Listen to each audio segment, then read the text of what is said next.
31. Ang sabi dito, who is this? Even the wind and the waves obey Him. So samahan niyo po ako sa maikling panalangin bago tayo mag-upisa. Let's acknowledge the presence of the Holy Spirit. Hallelujah. Lord Jesus, alam namin ang Holy Spirit even kanina pa lang po sa umpisa that you are here. You are in the midst of us even na magkakahiwalay kami in physically, Panginoon, saan man po kaming panig ng mundo na nandoon, Panginoon, but then in spirit and in faith, we are one because of you, our one true God na alam namin nag-iingat, nagmamahal at nagpo-protect sa amin. Panginoon, maraming salamat po sa lahat ng pagpapala. Maraming salamat po dahil mahal nyo kami. And I ask the Holy Spirit to be with us hindi lamang ngayon, kundi sa bawat oras ng aming buhay. Lord, alam ko, meron kayong panibagong revelasyon.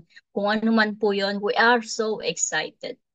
Ito po ang magiging karagdagan ng aming spiritual body, spiritual nourishment sa aming spiritual life, Lord. And alam namin ang anumang magiging lesson na makukuha namin or mapag-aaralan namin, Panginoon, hindi lamang po ito basta galing sa isang libro, kundi galing to sa inyong buhay na aklat na nanggaling sa inyo. Maraming salamat, Panginoon, sa pribilehiyong nagkakaroon kami ng gantong pagkakataon upang magkaisa, hindi lang sa diwa ng mga devotion, hindi lang sa diwa ng pagsasama-sama, kundi sa diwa din ng panalangin. Maraming salamat, Panginoon. Be with me, Holy Spirit, in the name of Jesus. This I pray. Amen. Amen. So, ang kwento pong ito, nagbabasa po tayo, napipil natin, nararamdaman po natin, di ba, kung ano yung kwento. So, habang nagbabasa po tayo, samahan niyo po ako sa aking pagbabasa at i-feel din natin yung kwento. Okay. In the 17th century, the decades of the 1660s through the 1680s were tough times for God's people in England and Scotland. So after the ascendancy of the Puritans of the political power during the English Civil Wars of the 1640s and the execution of King Charles I, Oliver Cromwell, a Puritan independent of Congregationalists, set up a commonwealth with himself as its head. He took the title of Lord Protector, which he held until his death in 1658. Mapapansin po natin even before, ang power po na parang masyadong mataas, ang power ng pagkakaroon ng tawag dito, yung ano ba yung para bang may power ka kapag meron kang posisyon. And then, di ba, kapag may position ka, sometimes ang nangyayari, na-overpower mo naman. So, minsan, nakakalimutan kung sino yung talagang most powerful. So, his son Richard succeeded him as a protector for 1 year before he resigned. And during the Cromwell's rule, the Puritans experienced the peak of their political power and enjoyed religious freedom. So kahit pa po noon, mapapansin pa rin natin na meron ng mga politika. Mataas na rin ang politika. At nagkakaroon ng pagtatalo pagdating sa political at pagdating sa religious. Minsan ang religion nagiging religion lang, religion alone. Alam niyo po ba yun? Di bang hindi na parang sa Matthew is, di ba, seek ye first the kingdom of God. Nakakalimutan kung ano yung sino ang dapat sambahin mo na. So, to continue, the Presbyterian who controlled English Parliament were no fans of the Cromwells.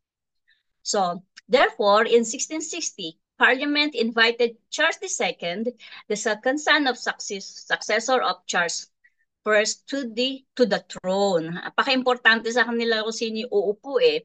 Kasi pagka taas ng tingin sa taas ng galang sa iyo kapag ka nasa trono ka, di po ba? Yung during that time. And then they were no doubt influenced by the fact that 10 years earlier, Charles II had become a Presbyterian in order to encourage Scottish support for his recovery of the throne. O di ba merong mga competition pagdating din sa mga trono-trono. And but Charles II turned out to be no friend of God's people, di ba? Parang merong uh, ano bang tawag dito? Uh, confused, nakaka-confuse. Or tawag ito, yung hindi ata ganun ka, ano, hindi ganun kapabor. So under the Act of the Uniformity of 1662, all ministers were given a deadline by which they had to give their public support of the Anglican prayer book and were required to receive episcopal ordination if they had not yet been so ordained. So ganun po yung batas. And this resulted in the Great Ejection, in which about 2,000 Presbyterian independent and Baptist pastors were forced from their churches. The Five-Mile Act of 1665 forbade non-Anglican ministers from coming within 5 miles of any British city or town. Parang meron akong na-save na ano kahapon. Wait lang po kung ano yung what is about the um wala. About this yung Great Ejection. Wala. Anyway, na-search ko po yan This is about yung hindi sila nagkakaisa pagdating sa wala po. Pasensya na po mga kapatid. Anyway, kung ma-search po niyo about the Great Ejection in which ano nangyari before that. So, the Five Miles Act of 1665 forbade the non-Anglican ministers from coming within 5 miles of any British city or town. So, merong ganung batas. And finally, on his deathbed in 1685, si Charles II to publicly acknowledge his conversion to Roman Catholicism, which he had kept secret for years. Nakakalungkot isipin, di ba, dahil sa mga powers. Alam natin may mga pangyayaring ganyan. Hindi man siguro natin naranasan o naranasan na natin before o meron tayong kakilala. Ibang power over faith. Parang ganun po yung pagkakaano ko rito, di ba? Dahil lang sa gusto nating magkaroon ng power, dahil gusto nating sumikat, o dahil gusto nating tayo ang nasusunod, nakakalimutan natin na yung batas about faith naman natin. So, ulitin ko po yung sinabi rito, di ba, no? Publicly acknowledged his conversion to Roman Catholicism, which he had kept secret for years. Meron pala siyang tinatagong sikretong ganon. And this explained his animosity toward the Presbyterian who had brought him to the throne. And Charles II was succeeded by James II, another Roman Catholic. James II intensified the persecution of the Scottish Covenanters who resisted the episcopal form of government being forced upon the Church of Scotland. And many devout Presbyterians lost their lives. And since James II had pushed for a Catholic succession, the birth of his son brought the issue to a crisis. Kahit po ngayon mga kapatid, parang kung mai-relate natin sa nangyayari ngayon, di ba? Tawag dito, may mga sa Pilipinas na lang, di ba po, nangyayari din yung mga ganyan. So minsan hindi natin alam kung malulungkot tayo, kung maaawa ba tayo, or ano ba ang gagawin natin para sa mga ganitong pangyayari. So kailangan pa rin ng prayer na. So his daughter, Mary, had married William of Orange, who himself had strong claims to the throne of England. William, born in the Hague, tama ba yun, and raised as a follower of John Calvin, had become head of state of the Netherlands. The thought of James' Catholic son as heir to the throne was too much for the Protestant nobles of England, and they invited William and Mary to take the throne. Kasi ang pagsasalin-salin ng throne ng ng power sa pagiging ano yung sa throne nila is hindi naman basta-basta, di ba? Pinag-aaralan din at ayaw din nilang masasayang. So gusto nila, may power din yung papalit at gusto nila in control din. So November 1st, 1688, William set out with his navy across the English Channel, intending to invade England. The wind that propelled William's fleet was so strong that it kept many of the English ships imprisoned in the Thames River. Unable to sail into the channel to attack William, as William's fleet sailed along the English coast, martial music blared from the decks and the lights stretching from stem to stern to each ship blazed through the evening sky. And it was a stirring spectacle to the beleaguered Protestants of England. On November 5th, today is November 5th, 1688, William's fleet landed on English soil, and William of Orange and his troops began what has become known as the Glorious Revolution.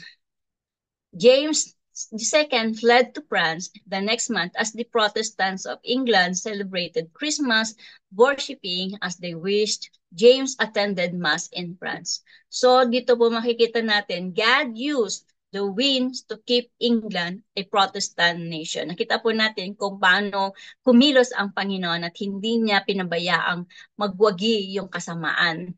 Di ba po? Kaya nga sabi sa ano natin is, even the God, ito po, who is this? Even the wind and the waves obey him.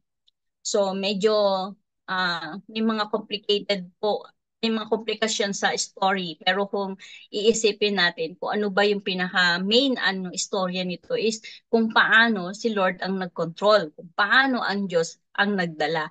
Marami silang gusto, marami silang goal, marami silang mission. Yung mission na yun is hindi naman para kay Lord. So, si Lord pa rin ang si Lord pa rin ang nasunod at si Lord pa rin ang kumilos, di po ba? Dito lang pinapaano sa atin ang most powerful kahit na ikaw ang pinakahari na alam na kung ikaw ang pinakamataas na iniisip mo, ikaw ang pinakamataas sa bansa mo, ikaw ang pinakamataas na nagro-rule ng mga ibang hari. But then, God is only the King of Kings. Siya pa rin ang pinakamataas amongst them. So sa ating pong reflection, have you ever seen God use the forces of nature to accomplish His purposes in your life or in our life? Has a storm or other natural disaster prevented you or us from doing something or going somewhere? Sabi rito, perhaps afterward you could see God's hand in it. Sometimes it is difficult to understand why certain things happen, but we can find comfort in knowing that God is in control of all things. Our faith is in a God who not only created the winds, but also controls them to achieve His purposes. Indeed, God is an awesome God. Amen. Hallelujah. So, dito po sa ating reflection, i-share ko lang po. That was May 1997. Total, nangyayari po ngayon yung mga baha, lalo na sa Pilipinas, na dito, Kalapastora, nasa Pilipinas po. Binaha ang bahay namin noon dahil sa flash flood. Ang bahay po namin is bungalow, so ibig sabihin wala kaming second floor. Ang husband ko is nasa abroad noon. That time, meron akong baby na 1 year old. 1 year old, eksakto. Tapos, tatlo po anak ko, tapos yung pinaka-baby ko is 1 year old. And yung baha na flash flood, wala pang 30 minutes, talagang bumaha. Pag naranasan po natin pagka-flash flood, dalawa pa pinanggalingan galing sa, parang sa ilog at galing pa sa nagsalubong. So, ibig sabihin yung bahay namin is nasa center ng baha. So, ang ginawa ko, pisarado ko lahat ng bintana para hindi pumasok ang baha. But then, kung hindi ko po sinarado yung bintana, papasok yung tubig.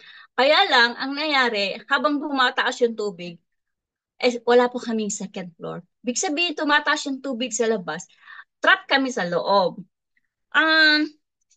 Ano kaya gagawin namin? Tinaas ko na yung mga kama ko kasi pati yung mga anak ko, sinama ko na, nilagay ko na sa mga bed. Ang brother ko lang ang nandun, tsaka ako, tsaka yung dalawa kong katulong. But then, Imagine mo malapit, nasa loob po kami ng bahay, nandito na yung tubig namin. Nandito na yung tubig, nandoon na. Alam niyo ba kung gaano kabuti si Lord? Kahit pa sinarado namin yung bintana, may pumapasok pa rin mga tubig dahil flash flood nga po. And then sa labas, malakas na ang tubig. Someone knocked on our door. Hindi namin kilala yon. Para bang, sino po ba ang magpapadala? Ito yung sinasabing, tawag dito, destiny helper. May kumatok, may tao po, may tao po ba dyan? Okay lang po ba kayo dyan? Sabi sa amin. Sumagot kami, hindi kami okay kasi natrap na kami. Natrap na kami. So, pumilo sila, tinulungan kami, yung mga anak ko, inilabas. Yung pinto namin hindi na maibuksan kasi naanuhan na ng baha. Ma-imagine niyo po ba yung pinto na mas mataas na yung tubig. Pero pinilit pa rin kahit na masira. Hindi ko nga ma-imagine paano na lumabas yung mga anak ko sa bintana na maliliit, nagkasya sila. Ang nakakatuwa po doon, ang nakaka-bless is nailigtas kami. Kasi after nung baha, yung bahay namin hanggang dito na yung tubig. Inside the house, inside the house. So imagine natin kung hindi kami nailigtas, nasa loob kami, trap po kami doon. So yung bang ah merong pangyayaring ganun sa buhay natin na hindi naman natin ine-expect. Isipin natin, storm, i-consider natin storm. But then, after the storm, ano bang nangyari, di ba? God is good pa rin kasi ang iisipin ko, ligtas kami. Yung pagmamahal ni Lord, pinadala niya doon sa angel doon sa yung destiny helper na pinadala niya na, iniisip ko nga hanggang ngayon, sino yun eh, kasi gusto ko siyang pasalamatan. But then, si Lord ang nag-utos sa kanya, puntahan mo yung bahay na yon, may isang pamilya doon, and then we were saved. So, sabi nga, has a storm or other natural disaster prevented you from doing something or going somewhere? Ah, nung time na to, magulong-magulo yung buhay namin kasi nga, asawa ko, ayaw ko na siyang mag-abroad. Ayaw ko kasi um, ayaw ko yung goal ba na magkahiwalay kami kasi may mga anak kami. But then, kakausapin ka ni Lord, mag-aantay ka kung ano yung talagang plano niya sa'yo. Hanggang sa dumating yung time na ah, nagkaroon siya ng offer na family status, nagkasama-sama kami, and then buo ang pamilya ko. So, kung halimbawang pipilit natin ang gusto natin, tapos hindi natin aantayin kung ano yung gustong para sa yung will ni Lord. Magkakagulo at magkakaroon tayo ng problema na merong ah ano ba sabihin natin, yung kung ipipilit mo yung gusto mo, may consequences. Ang consequence nun, mapapahiwalay at mapapariwara ang buhay natin. So let go and let God, di po ba? So our God is an awesome God. Sabi nga hindi natin alam, hindi natin hawak kung ano yung future natin. Pero si Lord, nakakurba na kung paano yung magiging future natin. So, sa mga nangyayari po ngayon, lalo na sa Pilipinas, awang-awa po ko dahil pinapanood ko talaga ang news kasi gusto ko, ipinagpipray ko sila. I am at peace kapag na-share ko yung prayers sa kanila, hindi man kami makaabot financially or kung hindi man natin sila maalalayan, hindi man natin sila kilala, pero malaking bagay pa rin, napaka-powerful pa rin ng prayer natin. So, mga kapatid, ito pong ating reflection, alam ko, kahit papaano may tumimok sa ating puso at kahit papaano meron tayong naalala. So, ulitin ko po, perhaps afterward, you could see God's hand in it. Sa lahat po ng mga struggles ng buhay natin, sa lahat ng mga pinagdadaanan natin o napagdaanan natin, alam kong marami tayong nakaranasan na mga masasabi nating naging storm ng buhay natin. Pero sabi nga, in every storm, there's always a rainbow. Ano man yung mga pinagdaanan natin, eto tayo ngayon. Ibig sabihin, we survive because God loves us. Diba? And sometimes it's difficult to understand why certain things happen. Kapag ka nandun tayo sa time, minsan nagdi-depress tayo, minsan nagtatanong tayo, minsan yung iba, nagagalit kay Lord. But then, kapag ka nagpadala tayo sa emotion natin, nakakalimutan natin na God has a better plan and mas marami pa siyang pagpapala kaysa doon sa mga nararanasan natin. And we can find comfort in knowing that God is in control of all things. Amen. So our faith is in a God who not only created the wind but also controls them to achieve His purposes. Imagine na lang natin pagka tinanggal ni Lord yung hangin, anong mangyayari sa buhay natin. So again po, our God is an awesome God who controls everything. To God be the glory. So ang ating pong reflection ngayon, kung meron pong gustong mag-share, kung meron bigla kayong naalala, we are open for sharing kahit po mga 10 minutes. Yun po. Meron po ba tayong meron naman po tayong natutunan, di po ba, sa ating devotion for today. Amen. So, yan. Sa akin ay hindi baha ang naging karanasan namin. Kung hindi, nasunog yung bahay namin.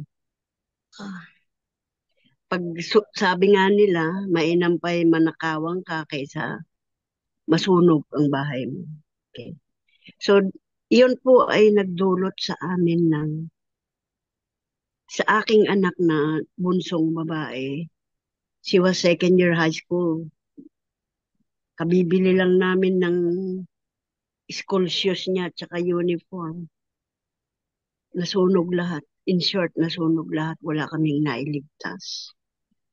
And that was a very devastating experience in my family. Yung dalawang anak ko wala dito sa bahay namin dahil nandun sila sa Pangasinan. Nagbakasyon sila. And it was very untimely dahil tatlo lang kami. Hindi namin alam kung anong gagawin na namin. Hindi, nagulat kami. So pagka ganun, pagka natural instinct is to save your life, hayaan mo na yung mga material possessions. Kasi yung life is better. Kasi kung mawala ang life mo, ay hindi na ma-replenish. Kaya yung mga possessions, mga damit, mga lahat, ay ma-replenish. Ganun ang naging last decision. Kaya we left the house dahil andyan na, naglalagablab na, ganun. At tunay nga po na ito ay naka-affect sa hindi tayo magsasabi na hindi naka-affect sa akin. And it was so much, ganun. Pero doon sa mga ganoon na mga events sa buhay natin, nakikilala natin, sabi ko nga makilala mo yung tunay na goal sa buhay mo. Tunay na someone who cares. Someone who cares. And we have a God who is an awesome, that is what you are saying. And true enough, with this experience that I had, that was the best time na lalo kaming lumapit sa Panginoon, lalong napalapit, lalong the faith has been strengthened dahil out of that devastating experience, sabi mo nga after the storm, there is this colorful rainbow. That really happened dahil true enough, dyan mo makita how awesome God is, how loving He can be. Because He takes good care of us. He takes good care of us. Hindi mo maiwasan na maalala kung the loss, but we should learn how to let go of it so that we will not be so much affected with the loss. Kaya doon ko nakita yung kabutihan ng Lord sa akin dahil nakita ko ang mga totoong kaibigan, totoong nagmamalasakit, totoong nagmamahal. And most especially our loving God who has directed me, my life, our lives as family. Ganun po. Amen. Salamat. Salamat. Amen po. Amen po. Thank you po, Nanay Conchita. Even yung sa amin po na-wash out lahat ng mga gamit namin.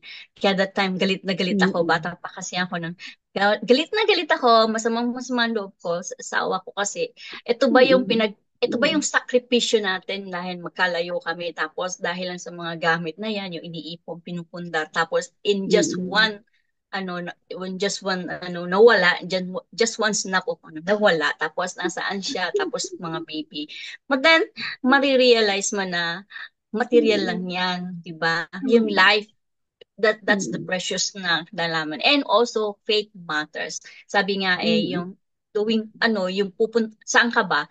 Diretso ka ba kay Lord or magagalit ka sa Kanya? But then, sabi nga doon mo marirealize na hindi Kanya pinabayaan at hindi Kanya iniwan. Di ba? Mm-mm. So, amen. Mm-mm. Thank you po dyan, Nanay, sa ano. But then alam ko po naman naka-move on na tayo dahil mas in-appreciate natin yung ginagawa niya sa atin ngayon, 'di ba po kung nasaan. Yes, yes, that is true. Okay. Amen. Kaya nga sabi ko nakita mo yung brighter side of life. Amen. Appreciate. Amen po. Meron pa po bang gustong mag-share?